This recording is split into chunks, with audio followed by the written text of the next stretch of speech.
The United States Senate just descended into absolute chaos. A total of 18 Republican senators joined all 51 Democrats this morning to advance articles of impeachment against Donald Trump, marking the first time in American history that a president faces impeachment proceedings led by members of his own party while still in office. And this isn't symbolic protest or political posturing. This is a bipartisan coalition forming around allegations so serious that senators who built their careers defending Trump are now calling for his removal, triggered by revelations from a classified intelligence briefing that even Trump's closest allies describe as devastating. When the Senate majority whip breaks ranks to co-sponsor impeachment articles alongside the opposing party, the political foundation supporting this president just collapsed. Hit that subscribe button right now because you won't want to miss any of the videos I released. So, what triggered this unprecedented Republican revolt? According to multiple senators who attended a classified briefing on January 20th, intelligence officials presented evidence that Trump personally authorized the sharing of highly classified signals intelligence with a foreign adversary in exchange for personal business concessions. Conduct that senators from both parties characterized as an unmistakable betrayal of oath and country.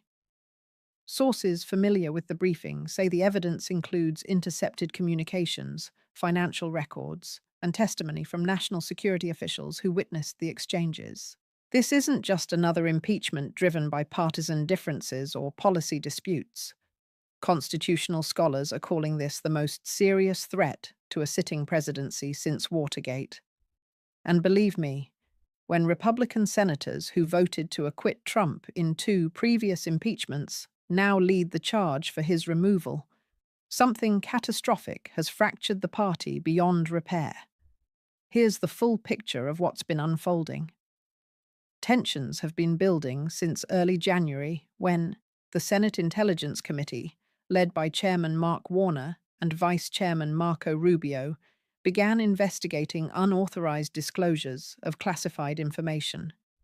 But everything exploded on January 20th when the full Senate received a mandatory classified briefing about what intelligence officials described as grave and immediate threats to national security stemming from executive branch actions.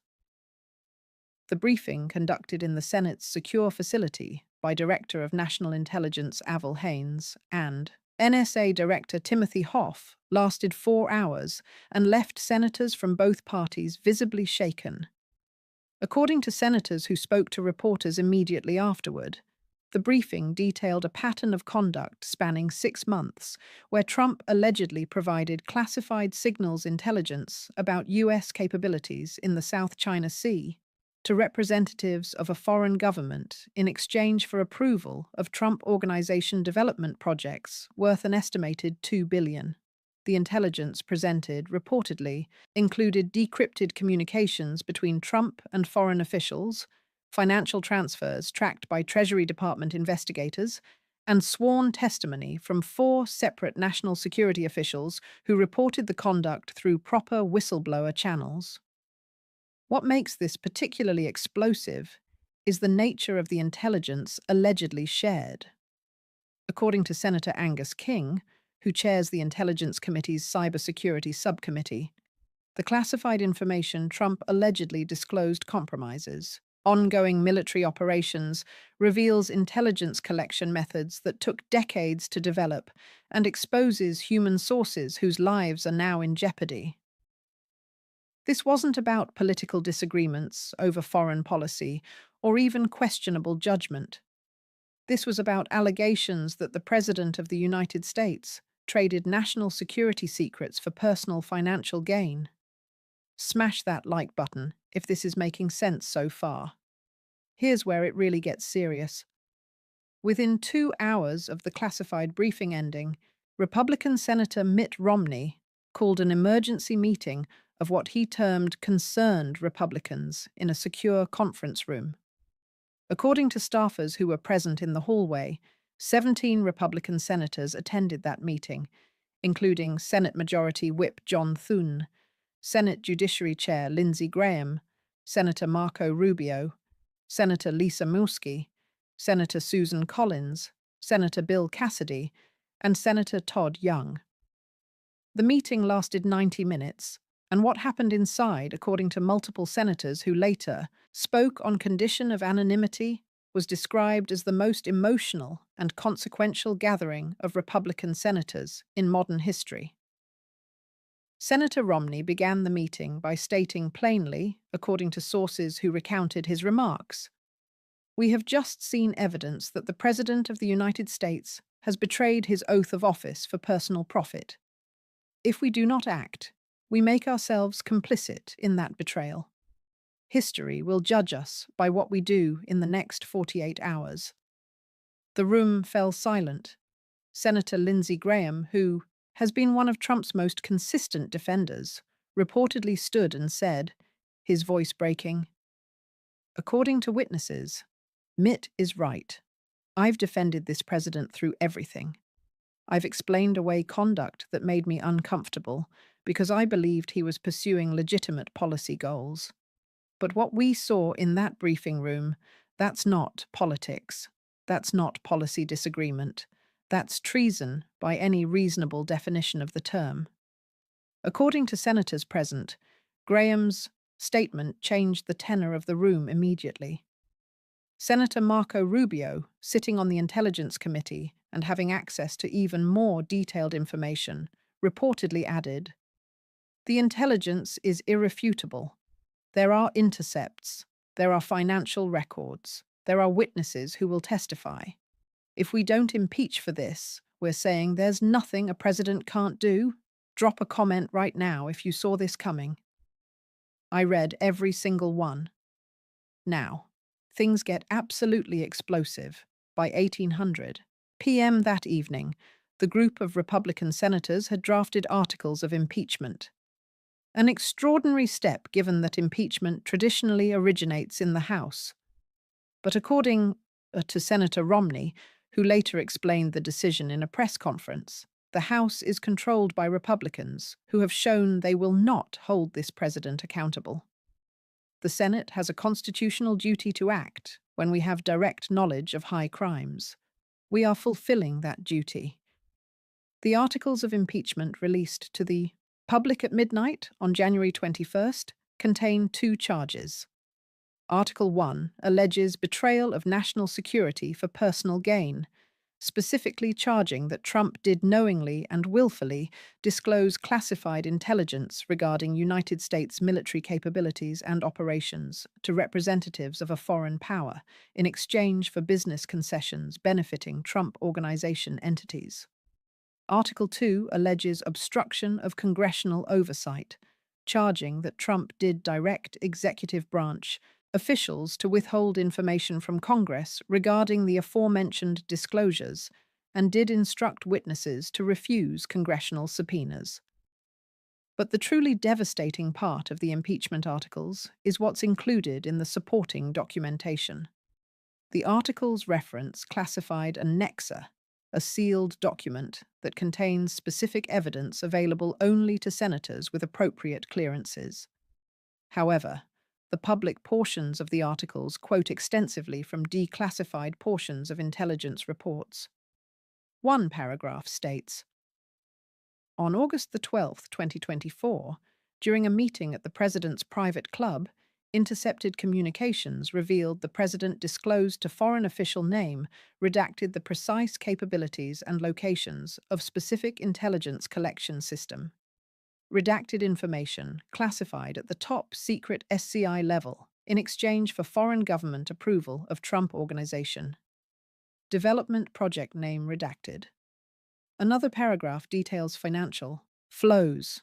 On August 15th, 2024, 3 days after the aforementioned disclosure, wire transfers totaling $847 million were initiated from entities controlled by foreign government, redacted to accounts associated with Trump Organization projects. Transfers that Treasury Department investigators have concluded represent quid pro quo payments. This move sent shockwaves through Washington and the nation. When Republican senators draft impeachment articles against a Republican president using classified intelligence as evidence, And when those articles include specific dates, dollar amounts, and descriptions of classified materials allegedly shared, the political calculation has completely shifted. This isn't the first time Trump has faced impeachment, but the circumstances are fundamentally different. During the first impeachment over Ukraine, House Democrats led proceedings. Senate Republicans dismissed charges as partisan. Only Romney voted to convict. The party held together. Then came the second impeachment after January 6th. 7 Republican senators voted to convict, the most bipartisan vote in history, but nowhere near the two-thirds needed. Most Republicans argued the conduct didn't meet the constitutional standard. Subscribe immediately if you haven't yet. This content doesn't exist anywhere else. Now it's completely different. This impeachment is led by Republican senators themselves. The allegations involve concrete intelligence evidence, not disputed testimony. The charges include sharing classified information for personal, financial gain. And 18 Republican senators have already committed to conviction, with 8 to 10 more considering joining. The pattern is clear. Trump survived previous impeachments through party loyalty. But when evidence involves verifiable intelligence intercepts and financial records showing personal profit from sharing military secrets, even partisan loyalty has limits. So what exactly triggered this mass Republican defection? According to senators who have spoken publicly and intelligence, officials familiar with the briefing materials, 3 specific pieces of evidence proved dispositive. First, intercepted communications between Trump and foreign officials. The NSA presented senators with decrypted transcripts of phone calls and encrypted messaging apps, where Trump allegedly discussed classified information. According to Senator Angus King, who described the intercepts in general terms without revealing classified details, there are communications where the president explicitly states he is sharing information that he acknowledges is classified, and where he explicitly connects that sharing to business deals he wants approved. The intercepts reportedly include Trump using specific code words for classified programs, demonstrating he knew exactly what he was sharing. Second, financial records showing quid pro quo payments. Treasury Department financial intelligence investigators traced wire transfers totaling $2.3 billion between foreign entities and Trump Organization accounts or projects over a 6-month period. According to Senator Elizabeth Warren, who sits on the Banking Committee, the pattern is unmistakable. Classified disclosure happens within days. Massive financial transfers occur. This pattern repeats across multiple incidents. The Treasury investigation reportedly identified 11 separate instances where this pattern occurred. Here's the absolute kicker.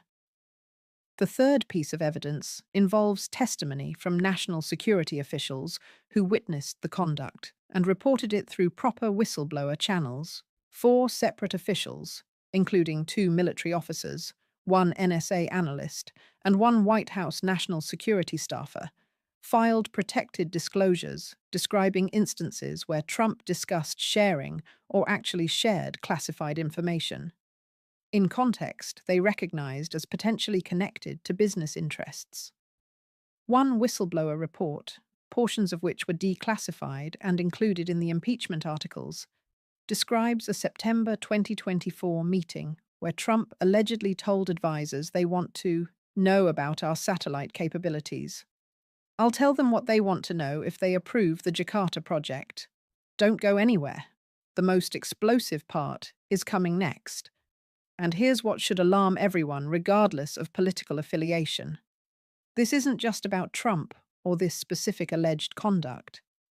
If a president can trade classified military intelligence for personal business deals and face no consequences because his party controls enough Senate votes to prevent conviction, the constitutional system of checks and balances has effectively died. Once that precedent is established, future presidents of either party will understand They can monetize their access to classified information for personal gain as long as they maintain sufficient partisan support. The implications for national security are catastrophic. This puts Trump in an absolutely impossible political and legal position. On one side, he faces impeachment proceedings with bipartisan support in the Senate, meaning he could actually be convicted and removed from office if enough Republicans join the 18 who have already committed. That would make him the first president in American history to be removed through impeachment. On the other side, he confronts evidence that senators on the Intelligence Committee describe as ironclad, meaning denying the allegations becomes increasingly difficult as more details emerge. And here's the impossible bind. If Trump claims he didn't share classified information, he directly contradicts intercepts that senators say clearly show him doing exactly that. If he admits sharing information but claims it was for legitimate policy reasons, he faces the financial records showing personal payments that Treasury investigators characterize as quid pro quo. If he claims presidential authority to declassify anything, he still faces the allegation that he did so for personal profit, which violates his oath regardless of declassification authority. There's no defense strategy that addresses all three pieces of evidence simultaneously. Constitutional scholars and former officials are calling this the gravest constitutional crisis since Watergate, and potentially more serious. Lawrence Tribe, Harvard constitutional law professor, stated on CNN that if the allegations are proven, this represents the most clear-cut, impeachable offense in American history. The founders specifically feared presidents who would abuse their position for personal gain and betray national security. This is exactly the scenario they designed impeachment to address. Former CIA Director John Brennan told NBC that the alleged conduct would constitute not just impeachable offenses, but potentially criminal violations of espionage laws. Sharing classified information in exchange for personal payments is precisely what we prosecute foreign spies for doing. He emphasized that if a CIA officer engaged in identical conduct, they would face decades in prison. Do me a favor and slam that like button, because it genuinely helps this video reach more people. Even Republicans who have consistently defended Trump acknowledged the seriousness of the allegations. Former Attorney General William Barr, who served in Trump's administration, wrote in a Washington Post op-ed that while I have defended the president's actions in many contexts, the allegations described in the impeachment articles, if proven, would constitute a fundamental betrayal of the presidential oath. No person, regardless of party, should excuse such conduct. So, let's break down what this means. First, unprecedented political chaos. The Senate is paralyzed conducting impeachment proceedings. All legislative business stops, confirmations halt, appropriations stall. The government grinds to a standstill. Unlike previous impeachments dismissed as partisan, this has genuine bipartisan support, meaning a full trial with witnesses and evidence that could last months. Second, massive implications for governance. Cabinet officials and agency heads calculate whether to follow directives from a president who might be removed within weeks. Military commanders question whether to implement orders from a commander-in-chief accused of betraying national security. Foreign allies wonder if intelligence shared with the US is secure. The presidency weakens before any vote. Finally, institutional implications fundamentally alter how the presidency functions. If Trump is convicted and removed, it establishes the Senate can and will remove presidents who betray their oaths, regardless of party. Future presidents will understand some conduct is so egregious that partisan loyalty won't protect them. Drop a comment below with your thoughts. I'm genuinely curious to see your perspective. But beyond immediate political fallout, this represents a test of whether the constitutional system can still function as designed. The founders created impeachment as remedy for exactly this conduct. A president abusing office for personal gain and threatening national security. If the system works, Trump faces conviction and removal, establishing no president is above the law. If the system fails, if partisan loyalty prevails despite overwhelming evidence, it demonstrates impeachment is dead, and presidents can engage in virtually any conduct without consequence. This scenario is causing absolute pandemonium within the Senate and throughout Washington. Reports indicate the Senate has been in nearly continuous session since the impeachment articles were introduced, with both parties holding emergency caucus meetings attempting to manage their members. Republican leadership faces an impossible situation. Pressure Trump loyalists to consider conviction while preventing moderates from defecting in numbers sufficient to remove the president. Democratic leadership must manage expectations while ensuring their caucus remains unified. Meanwhile, the White House is in crisis mode. Trump has reportedly been meeting with lawyers around the clock, attempting to develop a legal and political strategy. Early statements from the White House characterized the impeachment as a deep state coup and claimed the intelligence evidence was fabricated by enemies within the government. But polling conducted after the impeachment articles were released shows that 64% of Americans believe the Senate should conduct a full trial with witnesses, including 38% of Republicans. Things escalated further when Trump himself addressed the nation on television Thursday evening. He denied all allegations, attacked Republican senators who supported impeachment as traitors and rhinos, and claimed the entire proceeding was designed to prevent his re-election. But legal experts noted Trump did not address the specific evidence described in the articles, focusing instead on general denials and attacks on process. Stay with me, because what comes next will completely change your understanding of where this leads. Here's what makes Trump's position so precarious and his response so legally dangerous. By attacking the Republican senators who introduced the impeachment articles, Trump is alienating the very people whose votes he needs to avoid conviction. Senate rules require a two-thirds vote for conviction, meaning 67 senators. With all 51 Democrats likely to vote for conviction and 18 Republicans already committed, Trump needs to prevent 16 additional Republican defections. But by calling those 18 senators traitors and threatening them with primary challenges, Trump gives other wavering Republicans cover to vote for conviction by framing it as standing up to a president who attacks his own party. Political analysts immediately identified this strategic disaster.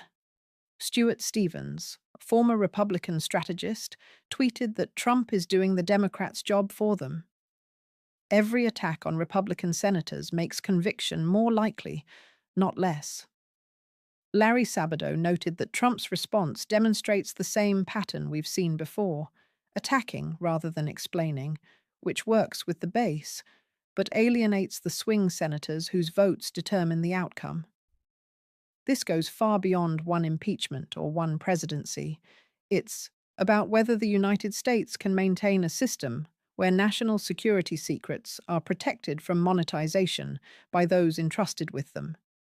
If a president can share classified military intelligence for personal profit without facing removal, then every future president understands that as long as they maintain partisan support, they can treat classified information as a personal asset. That's not just dangerous. It's a complete breakdown of the system that has protected American security for 75 years. If this blows your mind, hit that like button right now. Here's the current situation. 18 Republican senators have joined Democrats in advancing impeachment articles against Trump based on evidence of sharing classified intelligence for personal gain. The Senate must now conduct a full trial. Trump faces genuine risk of conviction and removal if more Republicans join the coalition. And the entire constitutional system faces a test of whether impeachment can function as designed when evidence of presidential misconduct is overwhelming. This isn't political theatre or partisan warfare. This is the closest America has come to removing a sitting president through the constitutional process since Nixon resigned rather than face certain conviction. When senators from the president's own party lead impeachment proceedings citing ironclad intelligence evidence, when articles of impeachment include specific financial transactions and intercepted communications, when even former officials who served the president acknowledge the allegations are serious enough to warrant removal, the system is being tested in ways it hasn't been since the founding. Keep an extremely close eye on this story because the Senate trial will determine not just Trump's fate, but the future of presidential accountability. The trial is expected to begin within 2 weeks, with Chief Justice presiding as required by the Constitution. Prosecutors will present the classified evidence in close session, allowing all senators to review materials they couldn't see publicly. Witnesses will testify, including potentially the intelligence officials who briefed the Senate and the whistleblowers who reported the conduct. Trump's defense team will present their case. Though legal experts note the challenges of defending against intercepted communications and financial records, and at the end of what could be a months-long trial, 100 senators will vote on whether to convict and remove a sitting president.